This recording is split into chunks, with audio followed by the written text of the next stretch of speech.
hawako mbali na mawazo yangu, ni kama uwezo wako umefika mwisho. Yaani kwenye ambacho klabu inakitaka na level anakwenda kuipambania, yeye hawezi kwenda kuwasaidia tena. Kila kitu kina hatua.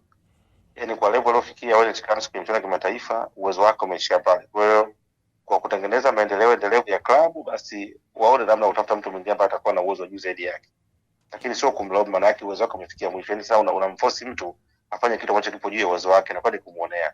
Boka anatoa sehemu yake ya mwisho, lakini haitoshi kwa mahitaji ya klabu. Kwa uwezo wako umefika mwisho. Kiuhalisia kwamba Shadrack Boka anaikosti timu. Sasa ukisema anaikosti itakuwa unampa mzigo mzito. Yeye anatoa uwezo wake wote alionao, lakini ndio umeishia pale.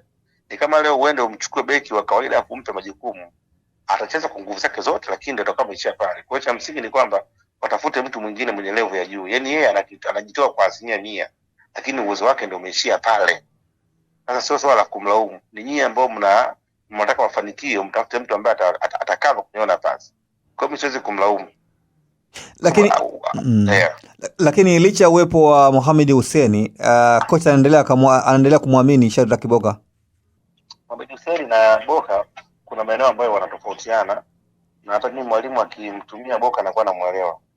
Kama kwenye ile mechi ya juzi, Hussein alikuwa ameanza, alitumia nguvu kubwa sana, ikafika hatua yani kipindi cha pili walikuja na plan tofauti. Yanga waliamua kuja kuzuia.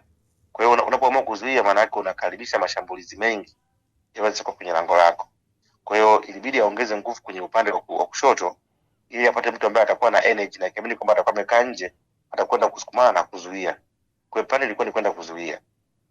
Lakini kwa bahati mbaya nzuri, kuna wakati anakuwa ana misconcentrate, mambo kosa kaenda katokea, wakaadhibiwa. Lakini pia ile goli uwezo kumzungumzia Boka peke yake. Ile goli watu wengi wanahusika. Angalia kama utapitia ile video, wakati ile mpira unarudi, ile second ball, Yanga walikuwa wako na watu 4 kwenye boxi, wakati Farabat alikuwa na watu 5. Jiulize katika ile, ukiangalia pale, Max alikuwa yuko wapi? Muda alikuwa yuko wapi? Dukebwe alikuwa yuko wapi? Kwa hiyo issue ya Boka, hiyo ni issue ambayo timu tulikuwa imekata ule muda. Kulikuwa pana gap. Unamwona pale tu kuna Baka, kuna Jobu, pembeni kuna Zolimwenda na Boka. Hata players walikuwa kwa wapi? Kapeleka pa distance karibia mita 3 akiwa pana na mtu. Kwa hiyo atalaumiwa kwa sababu ile second ball imetokea kwenye upande wake. Lakini sio pekee ambaye kwa jukumu la kuweza kuondoa mpira. Itakiwa viungo nao waweze kusogea na kuweza kusaidia. Lakini wote hawakuwepo. Wanamlaumu Shadrack Boka, wanaamini kwamba nadhani mechi 2 mfululizo kuna makosa ambayo wanaamini kwamba yameanzia kwake pia. Kama haya kuanzia kwake, lakini yamepitia kwake. Kwa mechi ya juzi mimi simlaumu yeye. Ile mechi ya kwanza sawa, ya juzi hapana. Juzi ilikuwa ni collective mistake.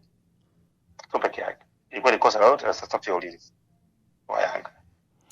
Lakini ushauri wako, Young Africans watafute mlinzi mwingine wa kushoto. Watafute mlinzi mwingine ambaye atakuwa anaendana na malengo anayohitaji.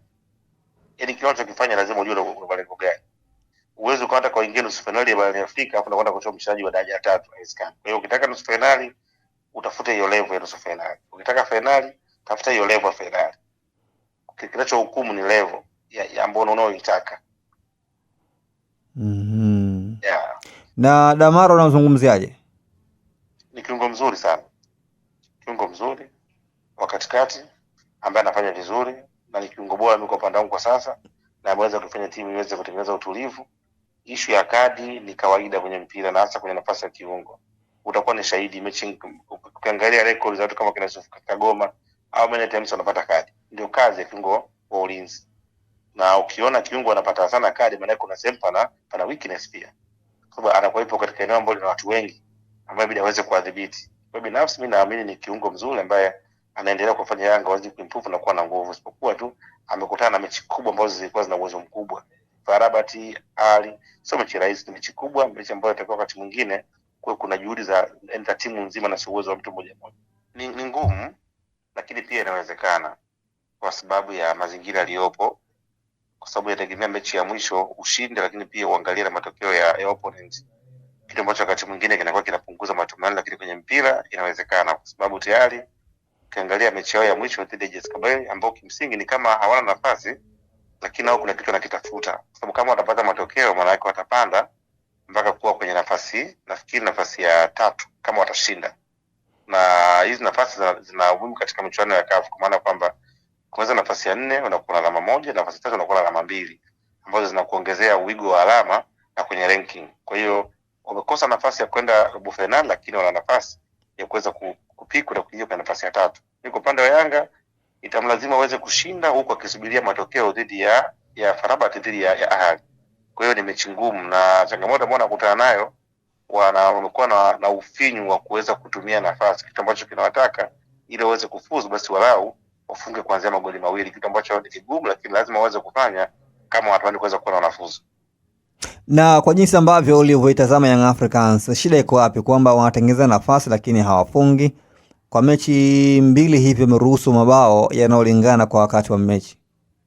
Nafikiri utumiaji wa nafasi, kwa shida hii itakuwepo kwa wachezaji, kwa sababu kama ingekuwa ni timu haitengenezi nafasi, basi ungesema pengine kwenye benchi la ufundi kwamba limeshindwa kuwa na mbinu za watu kuweza kuopen opponent na kuweza kutengeneza nafasi. Lakini kwa maana bench kazi yao ni kuweza kutengeneza uwiano na kuhakikisha timu ina create chance, na chance zinapatikana. Sasa kuzitumia manake ni jambo la mtu mmoja mmoja. Kwa hiyo wachezaji walionao ndio wana mapungufu ya kushindwa kuweza kutumia nafasi. Leo tunapozungumza wamecreate zaidi ya nafasi jumla mpaka tuwaili zaidi, yani wapiga mashuti zaidi ya mashuti 39, lakini watengeneza nafasi zaidi ya 16, lakini mpaka muda huu ana magoli 2.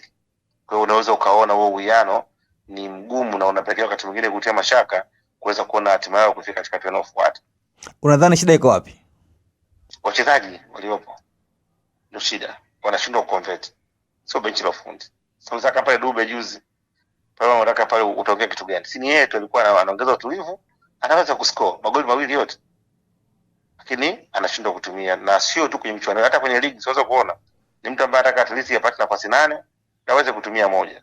Hasa katika mechi za kimataifa ni ngumu, kwamba akiwalisia kwamba ile quality ya wachezaji inawakosa Young Africans.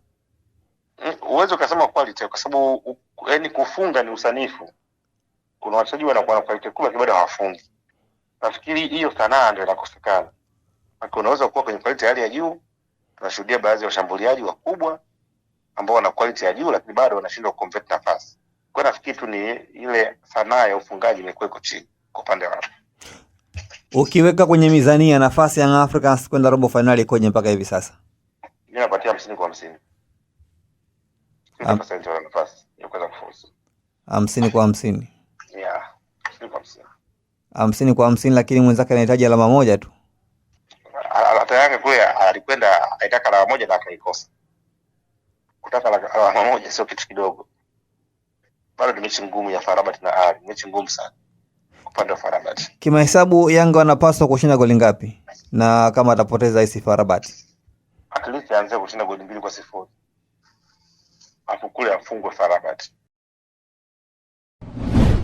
Usisahau kusubscribe kwenye YouTube Mwandike Digital.